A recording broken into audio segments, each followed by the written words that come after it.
Okay, this particular category is going long because it's my third time trying it. Conflict resolution in role playing games. Four kinds, two are major, and the other two I'm going to just talk about a little bit. Well, one I'm going to talk about a little bit, and one I'm going to talk about a little bit longer. First one is flat curve. Flat curve is you roll one die, you add bonuses, you take away penalties. If the resultant number is higher than a difficulty set by the event, then you succeed. If it is lower, then you fail.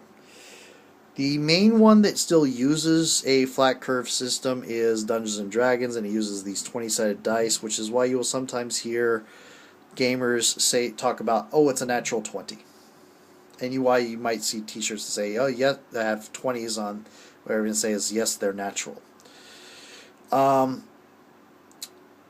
Flat curve systems are very easy. You just roll a number and you add bonuses and you subtract penalties. Addition, subtraction, roll. That's it. And then compare. See, oh, I got more than 15, I succeed. Or I got less than 15, I fail. Oh, and hey, look, I got a 20. I critically succeed. I blow them away. Or a 1. It's like, oh, a 1, I am terrible. I suck. Yeah, that's pretty much flat curve. It's very simple. It's very easy to pick up. It doesn't require much head trauma. Now the problem is that a 1 is just as possible as a 10 is just as possible as a 20. You have a 5% chance of any particular result happening. This sounds like, it sounds like it's counterintuitive because it's like, wait a minute, I need to get a 15 or higher. That means I only have a 30% chance of succeeding. It's like, yeah, but you have as much chance of getting any those numbers up there as you have any of these numbers down there. It's you are more likely to succeed if the number is lower. But say getting more than 2 over 10 is not going to be any better than a 10. A 10 is a success by 1 is the same as a success by 5. It's rather boring. It also has this problem that a flat curve system makes the dice king. Chance rules the game. Your equipment, your planning, your character build, your skills can all be ruined by a very bad die roll. Can all be made meaningless. And it sounds like that, or it can all be made. Or it's critical success. It's still all is made meaningless because you should fail at this because you're not built for it. But you roll a 20, so yeah, you succeed. This sounds like fiction because there are dramatic points in fiction where you dramatic failures or dramatic successes. The difference is fiction that's all manufactured. It's not chance. It's some author deciding this is where he wants a drama to happen. And so it happens.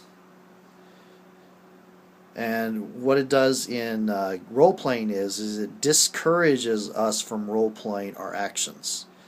Whereas you get this great idea, you have this great description of, you talk about swinging from the banister and coming down and giving this witty repartee that sends everybody laughing and gesturing with your sword and running the guy through or whatever, and then you roll the dice, and you have a blah roll on the chandelier, and you have a blah roll on the witty repartee, and you have a blah roll on the attack, and a blah roll is worse than a critical failure. You do all this role-playing and you get a critical failure, at least you can laugh because you can describe how awesome the failure is. That's still fun. Critical success is obviously fun. A success, well, you had all this role-playing back it up, but also, that's another thing. A blah success, when you have all this role-playing back it up, is boring. Just like a blah failure. When you have all this role-play, you really want that critical success or that critical failure, but you can't really plan for it. And so there is you feel discouraged in role-playing out your actions. You just say, I'm going to attack, blah. And so it gets a little bit boring. Now, bell curve system, it's really simple. Bell curve is you just roll more than one die. As soon as you roll even 2 dice, you change the distribution of probabilities tremendously. I'm just gonna pull some numbers flat out of my head, and I think it's for a 4 dice system. I think it's for Fate, actually, and that's not even a standard 2 dice and add them together thing. It's a little bit weird. It's more dice and subtract them from each other thing. But as I remember, in Fate with a 4 dice system, is to get a 0 result, which is all zeros or 2 minuses and 2 pluses, or a minus and a plus. But anyway, your end result is 0. To get a 0 is 20% chance, 1 out of 5. To get a +1 or a -1 is like 16% chance. To get a +2 or a -2 is 10% chance, and it goes from there to the -4, +4. What the bell curve does is now all those benefits you make cause you to gives you more control over what happens. Your build is more important. Your character is more important. Your skills, your planning, the stuff you set up is more important. Your role-playing is important to your success or failure in a bell curve system. Because that +1, a single +1 in Fate, say to get from raises you from an average of 0 to an average of 1. Because in Fate, you have like a 60% chance to get a 0 or above, and if you had a +1, you now have a 60% chance to get a 1 or above. To get from, okay, so let's see here. You get a +1 in D&D, you're increasing your chances of success by +5. Getting a +1 in Fate increases your chances of success by 16%, 10%, 11%, or whatever, depending on where the difficulty is, because the curve changes depending on where you are on it. So now all those bonuses are more important, and bonuses you can set up by good planning are more important, and bonuses you can get from good role playing are more important. So who's in control of the drama of the game? The player, not the dice. And that's bell curve. Okay.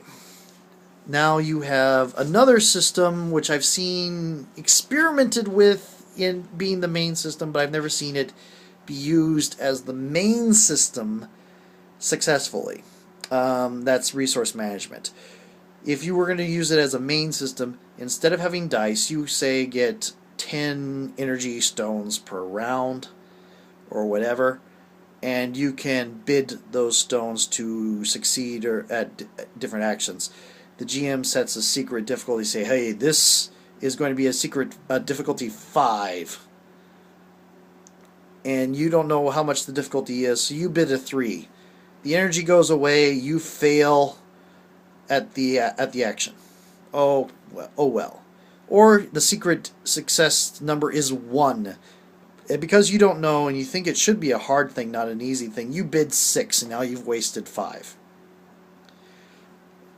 And then next round you get some of your energy back, but you've wasted a bunch. That's resource management. I've never seen it used as the core mechanic very well. I mean, there was a Marvel superheroes game that tried it, but the rest of the game was written very poorly. And so even though the resource management was interesting, the rest of the game was rather blah and not really worth it, unfortunately, for the people that are experimenting with that resource management. Now, what I have seen resource management used in is as a supplement to bell curve. Like in storyteller systems, you have willpower, legend, gnosis, rage, blood pool, and that gives you a resource you can choose to spend or choose to save, depending on whether you need it or not, and save it up for those times when it's a dramatic success or you definitely need to succeed. The best I think I've seen used for the supplementing system is Fate, Or you have a certain number of fate points, which can either give you a +2 bonus to a roll, which is huge in fate, as I said earlier, or give you a reroll, which is also pretty huge, but could give you a worse result, or let you evoke for effect to change the story, which is awesome. But that's used as a supplement to the bell curve system. Now we come to the last thing, which you will never see in a role-playing game book as a conflict resolution method, because it's not a conflict resolution method.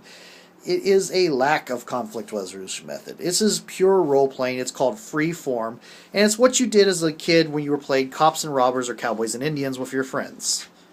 And you go, bang, bang, you're dead, and your friend goes, oh no, I am bad, I'm dead. It's what you do with your kids when you're parents, which I am not. Teachers, I'm a teacher of little kids, so I kind of do it with my students, but it's what you do when you're collaboratively telling a story together. But the problem is when you get into this situation. Bang, bang, you're dead. No, I'm not. I'm wearing bulletproof vest. But it's cowboys and Indians. There are no bulletproof vests. Yes, there are. There was in the Clint Eastwood movie. But you can't wear a bulletproof vest. You're dead. No, I'm not. Yes, I am. No, I'm not. The game has stopped. There's an argument. No one's having fun. They are arguing.